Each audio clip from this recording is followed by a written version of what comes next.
Bismillahirrahmanirrahim. Assalamualaikum warahmatullahi wabarakatuh. Selamat pagi anak-anak siswa kelas 6 Min 1 Probolinggo Madrasah Juara. Ketemu lagi di dalam pembelajaran jarak jauh bersama Ustadz di sini di Min 1 Probolinggo Madrasah Juara. Tentunya kita harus tetap semangat dalam belajar meskipun dari rumah. Anak-anak, mudah-mudahan kita semua senantiasa dalam lindungan Allah Subhanahu wa taala, tetap sehat dan tetap semangat dalam mengikuti setiap pembelajaran jarak jauh di madrasah tercinta kita. Baik anak-anak, hari ini kita akan belajar tentang penjumlahan dan pengurangan bilangan bulat. Jadi hari ini kita akan belajar penjumlahan saja dulu, biar tidak terjadi ganda pemahaman yang ganda.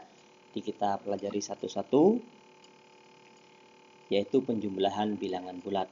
Nah, sebelum pembelajaran alangkah baiknya kita membaca basmalah terlebih dahulu. Mudah-mudahan dengan pembacaan basmalah ini kita diberikan pemahaman oleh Allah tentang materi yang akan kita pelajari pada pagi hari ini, sehingga kegiatan kita bermanfaat bagi kita semua. Mari kita baca bersama-sama. Bismillahirrahmanirrahim. Baik anak-anak, sekarang Ustadz akan mulai pembelajarannya, yaitu penjumlahan bilangan bulat. Dalam penjumlahan bilangan bulat ini, Ustadz akan menggunakan koin, koin positif dan koin negatif. Koin positif di sini Ustadz beri tanda warna merah, dan koin negatif Ustadz beri warna hijau. Nah, dalam penggunaan koin bilangan ini ada aturan yang perlu kita perhatikan. Aturan pertama, satu koin positif mewakili positif 1. Nah, kalau 2 berarti positif 2. Satu koin negatif mewakili negatif 1. Berarti kalau 2 koin berarti negatif 2 dan seterusnya. Itu aturan yang pertama. Aturan yang kedua, jika satu pasang berarti ada positif dan negatif, itu nilainya 0. Jika satu pasang berarti nilainya 0, ada positif dan ada negatif, maka poinnya 0. Kemudian peraturan yang ketiga, operasi penjumlahan berarti kita harus menambah. Operasi pengurangan berarti kita mengambil koin. Nanti sekarang kita akan belajar yang menambah terlebih dahulu. Jadi ada 3 peraturan yang perlu kita perhatikan. Jadi aturan ini harus kalian pahami sebelum kita melakukan permainan yang berikutnya. Contoh sekarang, 3 ditambah 2, berarti kita mengambil 3 koin positif, ditambah berarti tadi menambah koin, berarti ditambah 2 koin positif lagi. Hasilnya semua koinnya ada 5, berarti 5 koin positif. Berikutnya,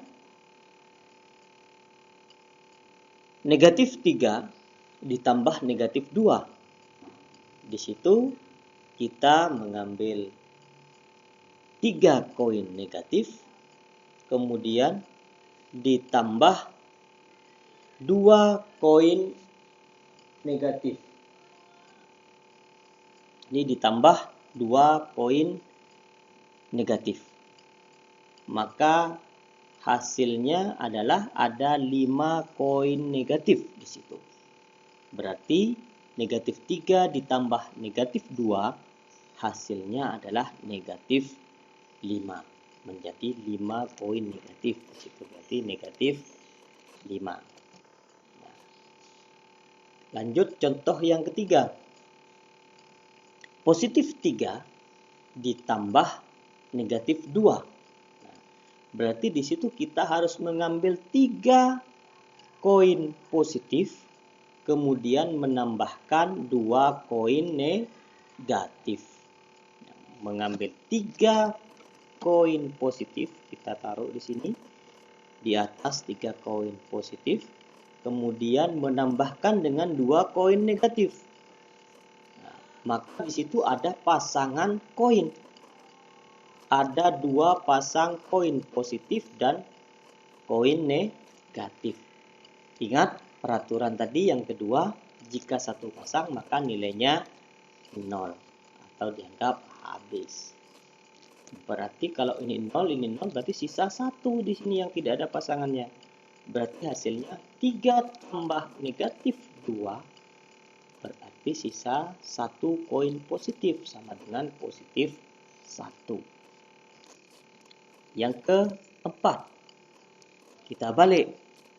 Negatif 3 ditambah positif 2. Kita ambil dulu 3 koin positif negatif ya.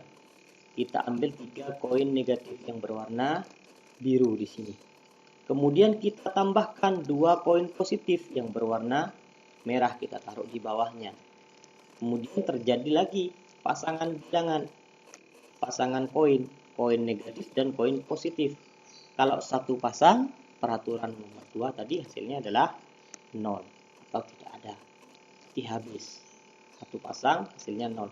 Tinggal berapa? Tinggal 1 koin negatif yang tidak ada pasangannya.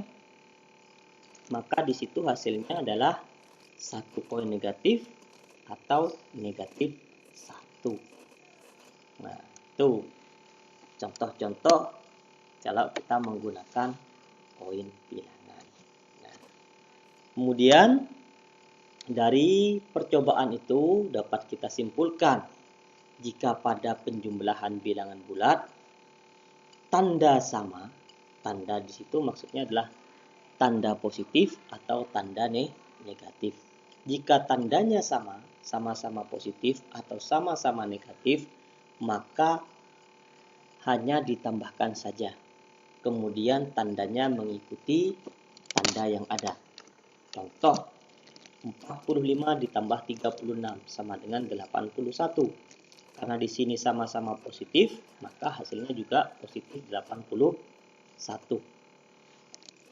Ustadz ganti angkanya menjadi tanda negatif. Negatif 45 ditambah negatif 36. Sama. 45 ditambah 36 sama dengan 81. Tapi tandanya berubah. Kalau tanda di sini tandanya positif, karena angka yang ditambahkan angkanya sama-sama bertanda positif, maka hasilnya positif. Yang kedua di sini angkanya bertanda negatif, maka hasilnya juga negatif. Negatif 81. Jadi jika tandanya sama, maka tinggal ditambahkan saja. Kemudian tinggal menambah atau tetap menambah tanda. Jika tandanya negatif, kita tambah tanda negatif. Jika positif, ya tandanya tetap yang positif tanpa ditambah tanda lagi. Jadi pada penjumlahan, jika tandanya sama, tinggal ditambahkan dan hasilnya mengikuti tanda yang sesuai dengan yang ada.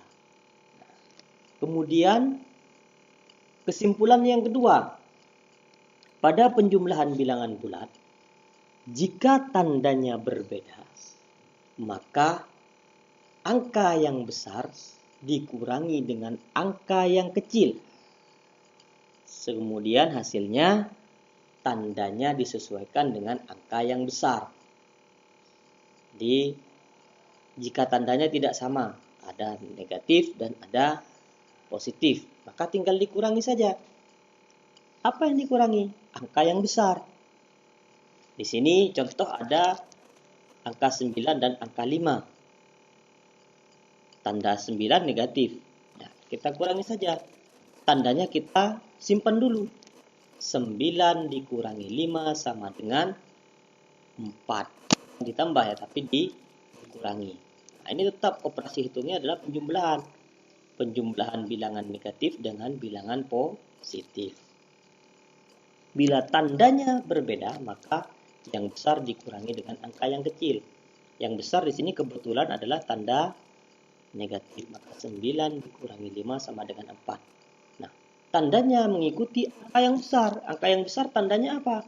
9 angkanya tandanya negatif. Maka hasilnya adalah negatif 4. Nah, paham anak-anak ya? Nah, kalau misalnya yang bertanda negatif itu 5, ya di sini positif. Karena 9 nanti positif. Nah, sama seperti di contoh yang kedua. Negatif 11 ditambah 14 sama dengan. Kita kurangi saja yang besar yang mana? Oh, yang lebih besar 14. Maka 14 kita kurangi dengan 11. Tandanya disimpan dulu. Tidak usah diikutkan. Maka 14 dikurangi 11. Sama dengan berapa? 14 dikurangi 11. Sama dengan 3. Nah, 3 ini nanti mengikuti tanda yang mana? Tanda angka yang besar. Angka yang besar apa? 14. 14 itu positif. Maka hasilnya adalah positif 3. Nah, seperti itu anak-anak ya. Jadi, ada dua kesimpulan. Jika tanda sama, maka hanya menambahkan. Tandanya mengikuti. Nah, jika tanda positif, ya mengikuti positif. Jika tanda negatif, mengikuti negatif pada hasil penjumlahannya. Nah, sedangkan jika tandanya berbeda, maka angka yang besar dikurangi angka yang kecil. Kemudian hasilnya tandanya mengikuti angka yang besar. Seperti itu. Itu penjumlahan pada bilangan bulat. Nah, selain kesimpulan yang seperti itu, kalian juga bisa mengasumsikan bahwa positif itu mempunyai dan negatif itu dianggap berhutang. Contoh yang tadi, hutang 9, ditambah kamu mempunyai 5. Nah, positif 5, mempunyai 5. Kamu hutang 9, dibayar 5. Maka tentunya masih punya hutang. Masih kurang hutangnya. Kurang berapa? Kurang 4. Nah, hutang 11, dibayar 14. Kamu mempunyai hutang 11, sedangkan kamu punya uang 14. Berarti uangnya kamu masih lebih. Lebih berapa? Lebih 3. Berarti positif 3. Nah, itu anak-anak mudah-mudahan bisa memahami apa yang Ustadz jelaskan dan bisa mengerjakan latihan. Nah, ini tugas kalian di rumah. Kamu pelajari LKS halaman 8 sampai dengan halaman 10. Nah, di situ di halaman 8 itu ada garis bilangan anak-anak ya. Halaman 9 ada garis bilangan negatif 5 ditambah positif 3. Nah, garis yang paling bawah 0 ke 5. Itu kita tulis berarti negatif 5. Kemudian ditambah 3. Berarti berbelok arah ke arah kanan. Nah, garis yang paling atas itu adalah hasilnya. Jadi itu kalian pelajari. Kemudian kalian kerjakan halaman 10. Nomor 1A sampai dengan E dan nomor 2A sampai dengan E juga. Ya, nggak usah sampai J. A sampai E saja. Itu saja dari Ustadz hari ini. Tetap semangat, tetap sehat, tetap di rumah, jaga kesehatan, jaga imun. Ustadz akhiri. Assalamualaikum warahmatullahi wabarakatuh.